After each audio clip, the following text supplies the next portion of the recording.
பங்கம் விளைவிக்காத வகையில் மத்திய அரசாங்கம் நடவடிக்கை எடுக்கணும்னு சொல்லிட்டு திருமாவளவன் நான் என்ன சொல்றேன், இது என்ன ஈன புத்தி? இந்திய நாட்டு மக்களுக்கு எல்லாம் பாதிப்பு இல்லாமல் அரசாங்கம் நடவடிக்கை எடுக்கணும், அது ஒரு விதம். ஏன்னா இவர்களுடைய கீழ்த்தரமான வாக்கு வங்கி அரசியல் இதுலேருந்து தெரியுது. காரணம், இப்போ வைகோ என்ன பேசினார் நேற்று, பாகிஸ்தானில் முஸ்லீம்கள், இதே வார்த்தை பயன்படுத்தியிருக்காரு. நான் ஒன்றும் என் வார்த்தை இல்லை, பாகிஸ்தானின் முஸ்லீம்கள் கொல்லப்படுவார்கள் அப்படின்னு. காரணம் என்ன, இந்த இழவு வீட்டிலையும் அரசியல் பண்ணுற ஈன புத்தி இருப்பவர்கள் தான் இவர்களெல்லாம்.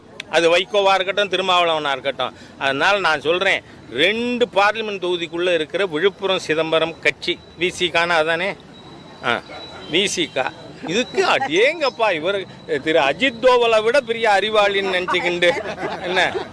நாம் பாகிஸ்தான்லேயே, அது மட்டும் இல்லை, இந்த ஆப்ரேஷன் சிந்தூர் பற்றி பப்ளிக்கு பிரீஃபிங்கே ஒரு இஸ்லாமிய சமுதாயத்தை சார்ந்த ஒருத்தர், சீக்கிய சமுதாயத்தை சார்ந்த ஒருத்தர், எல்லா இந்திய மக்களும் ஒன்றாக இணைந்து செயல்பட்டு கொண்டு இருக்கும் பொழுது இந்த தீய எண்ணம் கொண்ட திருமாவளவன் சரக்கு மிடுக்கு பேச்சு நம்ம எல்லாருக்கும் தெரியும். நல்ல மனுஷனாகவே இருக்க முடியாது, இல்லை, அவர் நல்ல பேச்சு பேசுவாரா? அதனால் அவர் இந்த மாதிரி இஸ்லாமிய பொதுமக்களை தூண்டி விடுகின்ற செயலில், இழிந்த செயலில் ஈடுபடுகிறார். அது வன்மையாக வந்து ஒரு எப்படி வார்த்தை சொல்கிறதுன்னு தெரில. எங்கள் தலைவரை பார்த்து ஈன புத்தின்னு சொல்லி ஒரு வார்த்தையை பயன்படுத்தி ஏளனம் செய்கிறார். அந்த புத்தி உள்ளவர் தான் எச் ராஜா. எங்களை பார்த்து சொல்லக்கூடிய அருகதை எச் ராஜாவுக்கு துளியும் இல்லை. எங்கள் தலைவர் சொல்லுகிறார், இந்தியா முழுக்க பயங்கரவாதம் நடந்தாலும் அதை வன்மையாக கண்டிக்கணும், உலக நாடுகள் எங்கே பயங்கரவாதம் நடந்தாலும் அதை வன்மையாக கண்டிக்கணும். அதே சமயத்தில் இந்தியாவில் கூட இஸ்லாமியர்களை, முஸ்லீம்களை இதை வைத்து வெறுப்பு அரசியல் செய்யக்கூடாது என்கிற என்னோட ஒரு கருத்தை பதிவு செய்தார். இது ஒரு ஜனநாயக பூர்வமான கருத்து. அது இதை கூட ஏற்றுக்கொள்ள ஒரு அனுமதிக்க, இந்த கருத்தை கூட உள்வாங்கக்கூட தகுதி இல்லாத எச் ராஜா போன்றவர்களால் தான் இந்த பாஜக கட்சி இன்று தமிழகத்தில் அந்நியப்பட்டு போய் கிடக்கிறது. புரியுதுங்களா? எங்கள் தலைவரே ஈனபுத்தி என்று சொல்வதை முதல்ல எச் ராஜா மன்னிப்பு கேட்கணும். ஆமாம், பகிரங்கமாக மன்னிப்பு கேட்கணும். எப்படி அந்த வார்த்தையை பயன்படுத்தலாம்?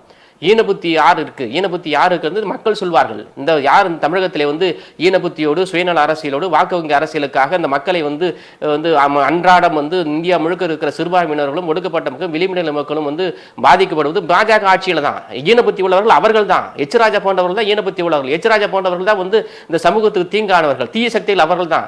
அவர்கள் எங்கள் தலைவரை பார்த்து சொல்வது கண்டனத்துக்குரியது, வன்மையாக கண்டிக்கத்தக்கது. எச் ராஜா இதேபோல் தடித்த வார்த்தைகளை பயன்படுத்தினால் அது நல்லா இருக்காது. எச் ராஜா போன்ற கைக்கூலிகள், சனாதன கைக்கூலிகள், இந்த சமூகத்தை பிரித்தாளக்கூடிய கைக்கூலிகள் தன்னுடைய தடித்த வார்த்தைகளை நிறுத்திக் கொள்ள வேண்டும்.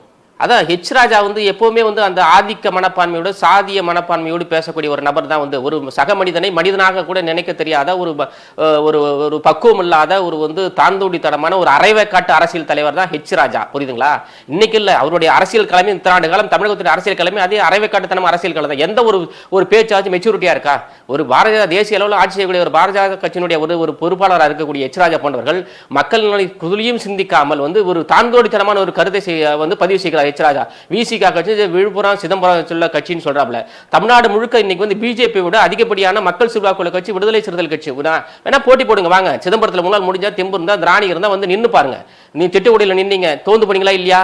மக்கள் விரட்டி அடிச்சாரா இல்லையா? எங்க தலித் சமூகத்தை வச்சு ஒரு கைக்கூலியை வைத்து நீங்கள் அங்க எம்எல்ஏ சீட்டு கொடுத்தீங்களா இல்லையா? அந்த மக்கள் புறமுதுகிட்டு ஓட விட்டாங்களா இல்லையா? அப்ப எங்கள் தமிழ்நாடு முழுக்க இன்னைக்கு மிகப்பெரிய வளர்ந்திருக்கிற கட்சி. இன்னைக்கு அதிகப்படியான 4 சட்டமன்ற எம்எல்ஏக்கள் வச்சிருக்கிறோம், 2 நாடாளுமன்ற உறுப்பினர் வச்சிருக்கோம். இதை இவளை சிறுமைப்படுத்தி பேசுகிறார் என்று சொன்னால் அவனுடைய சாதிய வக்கிரத்திலிருந்து பேசுகிற பார்வை அது. புரியுதுங்களா? இதை வேற ஒரு கட்சி சார்ந்தவரை இப்படி பேச முடியுமா? ராஜாவால் பேச முடியுமா? அப்ப எங்கள் தலைவரை அவ்வளவு கீழ்த்தரமாக பேசுகிற புத்தி அவருக்கு எங்க இருந்து வந்தது? அதுதான் அந்த சனாதன புத்தி தான் எங்கள் தலைவர் சொல்லுகிறார். சாதிய மனப்பான்மையில் இருக்கிற, சாதிய ஆதிக்கத்தில் இருக்கிற, சாதி வெறி பிடித்த, மதவெறி பிடித்த ஒரு மிருகம் மட்டும்தான் இப்படி எங்கள் தலைவரை பேச முடியும். வேற சாதாரண மனுஷன் யாரும், ஒரு மனிதனே மிக்க மனுஷன் யாரும் எங்கள் தலைவரை இப்படி பேச முடியாது.